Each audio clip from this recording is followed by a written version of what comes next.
A paisagem ela é uma interface entre a sociedade e a natureza, ou o meio que nos cerca. Como uma interface, ela tem a possibilidade de a gente ter um entendimento de duas vias. Na verdade, a paisagem é uma maneira de a gente ver o meio que nos cerca e, ao mesmo tempo, perceber como que esse meio que nos cerca nos afeta. Tá? Essa sensação ela é importante ao desenvolver nas pessoas, muitas vezes, um entendimento do que é essa relação de pertencimento, né, das pessoas com o mundo e qual que é o nosso sentido de responsabilidade para com este mundo.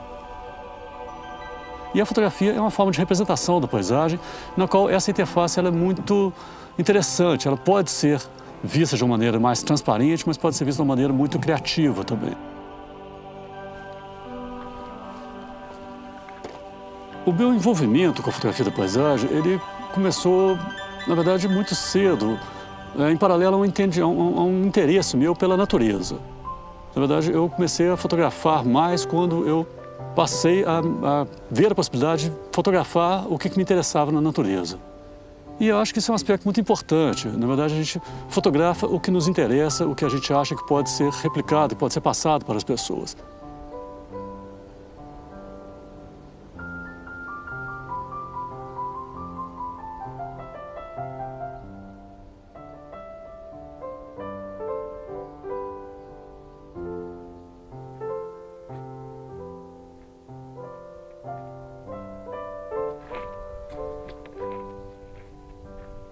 Um estúdio de fotografia é uma área em que você controla a produção da imagem na captação. Para mim, o estúdio, na verdade, atualmente é a natureza.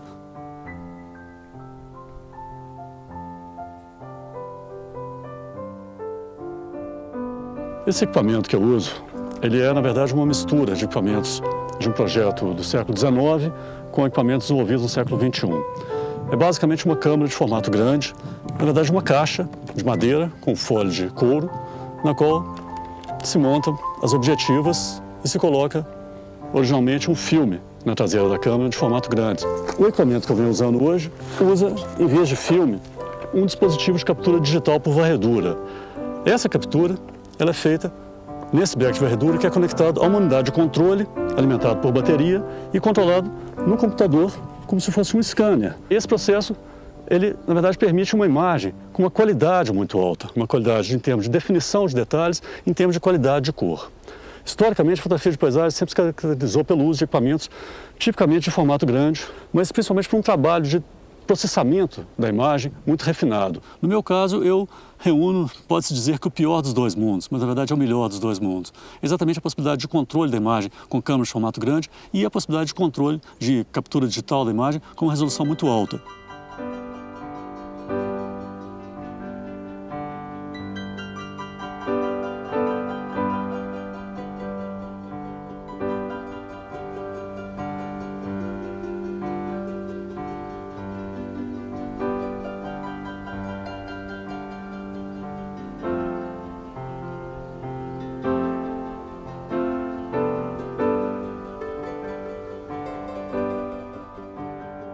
Tem uma definição muito interessante da Susan Sontag, que ela diz, em outras palavras, mas a grosso modo ela diz o seguinte, que a fotografia veio para liberar a arte do seu papel tradicional e transformar a arte em meio de comunicação de massa.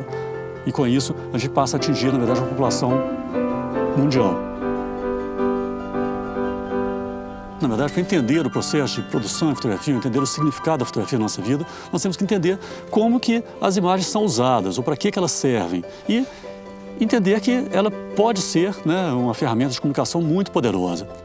Hoje em dia, o conceito de arte, na verdade, se multiplica, se amplia, se mistura, ele interage com várias outras formas de expressão e eu acho que tudo isso torna a possibilidade de, por exemplo, né, no meu caso, a fotografia da paisagem, ter um viés de interlocução política com a sociedade muito forte. Eu acho que isso é fundamental. E esse caso específico desse trabalho desenvolvido aqui, por exemplo, na região da Serra do Gandarela, é um exemplo claro disso.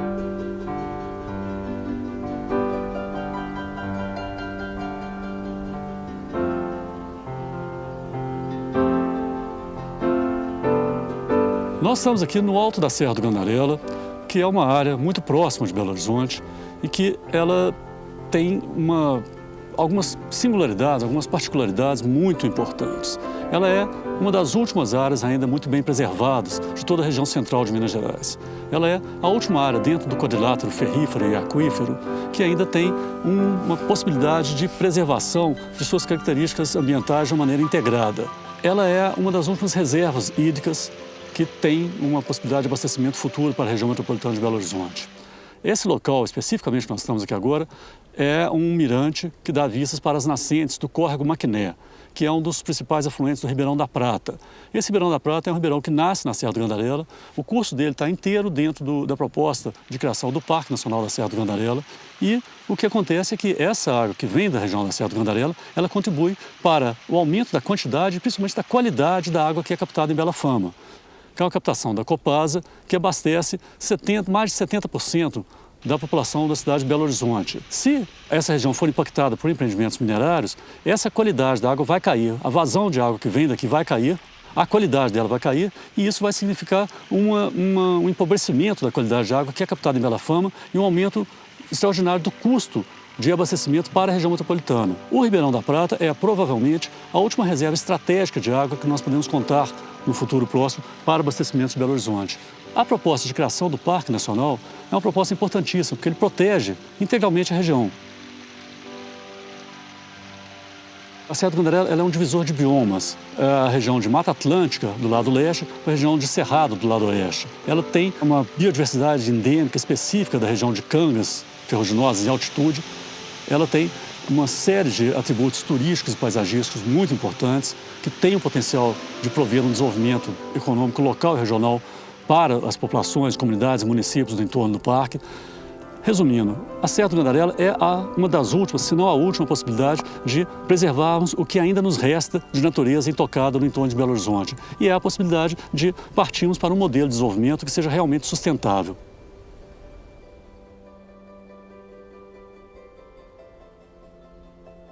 O ensino de arte, de modo geral, ou o ensino, de modo geral, ele é necessariamente uma atitude política também. Nós estamos, na verdade, formando, ajudando a formar a consciência das pessoas. Eu, especificamente, trabalho num ateliê de fotografia de paisagem, no qual o assunto principal, na verdade, é esse nosso entendimento da nossa relação, do nosso conhecimento, da apreciação e representação da paisagem com esse papel de discussão política.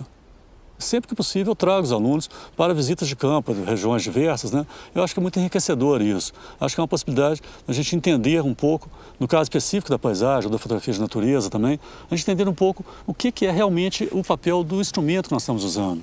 A gente tem uma oportunidade de pensar no qual que é o assunto da nossa fotografia de uma maneira mais próxima, e não ficar simplesmente pensando na produção técnica das imagens ou determinado conceito, determinado recurso que a gente possa ter naquele momento. Mas sim, a gente tem uma visão um pouco mais ampla.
A fotografia, na verdade, é um processo de produção de imagens, em cima do qual se construiu todo um conjunto de linguagem, de possibilidades estéticas, mas, na verdade, a fotografia ela interage com várias áreas do conhecimento. A arte contemporânea, hoje, ela funciona, em grande parte, dentro da lógica da fotografia. Ela é considerada a primeira das imagens técnicas, e a partir da qual se derivou, por exemplo, o cinema, a televisão, o vídeo, a arte computacional, que são áreas em que a arte contemporânea se alimenta o tempo todo.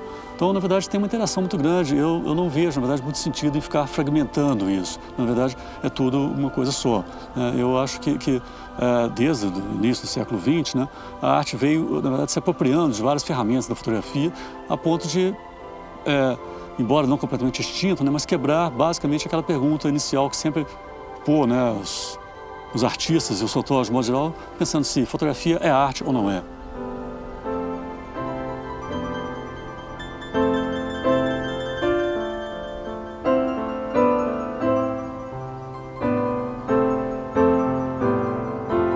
Essa é uma citação do Adams, do Robert Adams, que a tradução mais precisa dela seria o seguinte: no nosso melhor momento, na hora que a gente está mais bem resolvido, a gente fotografa aquilo que está na frente da câmera. Nós fotografamos aquilo que é maior e mais interessante do que nós mesmos. Essa é uma citação que eu uso, né, em algumas situações para, na verdade, fugir um pouco dessa ideia, que para mim não funciona, de que a produção fotográfica, a criação artística, na verdade é uma produção voltada para nós mesmos. Eu não vejo isso desse jeito. Para mim, a fotografia, pela própria natureza do processo fotográfico, é necessariamente uma visão de mundo.